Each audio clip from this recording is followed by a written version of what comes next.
ang aking loob at lalo pang ipinagsisigawan ko sa lahat at lalo pang lumakas ang aking paniniwala na hindi kailanman nauga ang paniniwalang ang Presidente Bongbong ay siyang sugo ng may kapal.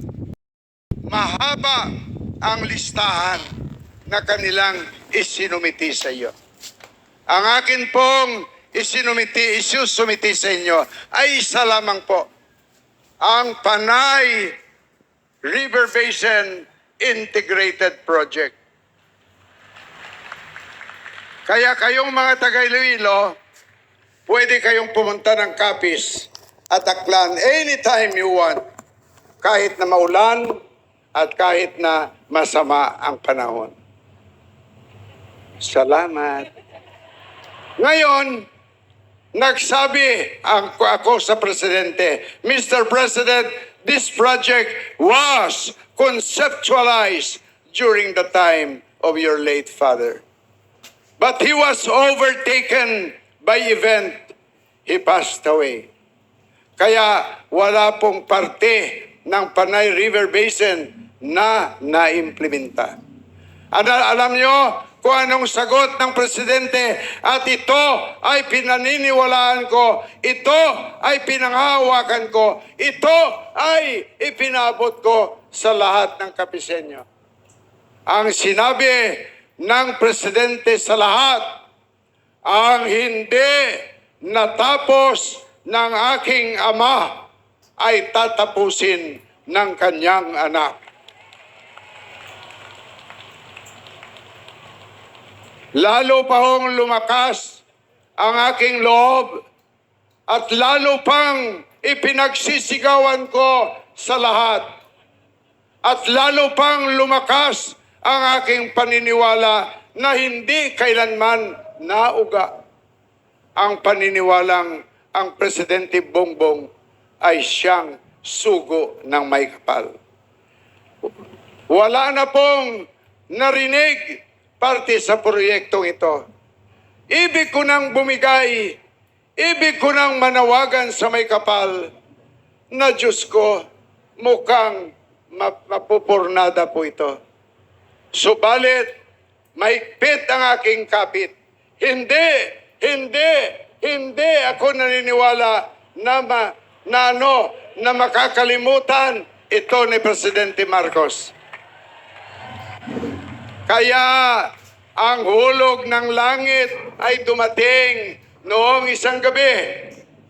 Inanunsyo sa lahat ng balita na ang Western Visayas ay maraming proyekto at binasa ni Undersecretary Claire Castro na ang Panay River Basin ay isa sa mga proyekto na isusulong ng ating Pangulo.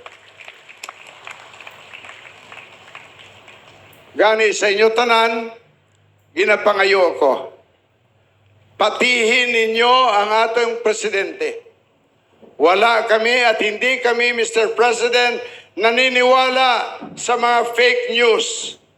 Hindi po kami naniniwala sa mga sabi-sabi sa daan. Hindi po kami naniniwala sa lahat ng paninira sa iyo. Dahil sa bawat paninira sa iyo ay pagsira sa sarili nila. Kami po ay kakapit sa iyo. Kami po ay hahawak sa iyo. Hanggang kailan ang paniniwala namin ay pag-aari ninyo. Gani ang aton Presidente kagayatiayon sa uli nga kay gayunan inyo hatagan sang pamalakpak nga matunog. And now, ladies and gentlemen, madiretso na kita sa pinakakarni sang aton nga programa. Sa inyo tanan, mga taga-Western Visayas, basi magabot ang tama nga kay gayunan, ayaw gin ninyo pagpaslawi ining mag-asawa. Basi kagton nyo ang siko ninyo kung magsala kamo. proteksyonan, patihon, panindugan sang sini nga mag-asawa.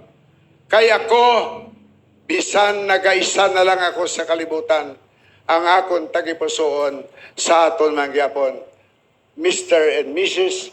President and First Lady Bongbong Marcos and Luis Araneta Marcos. Karon na ang oras sang pagsumpa ninyo.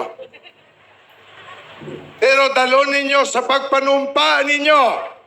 Hindi lamang ang posisyon nga inyo naagong tungod sa programa nga ginpirmahan, kag ginaprubahan ni Presidente Marcos.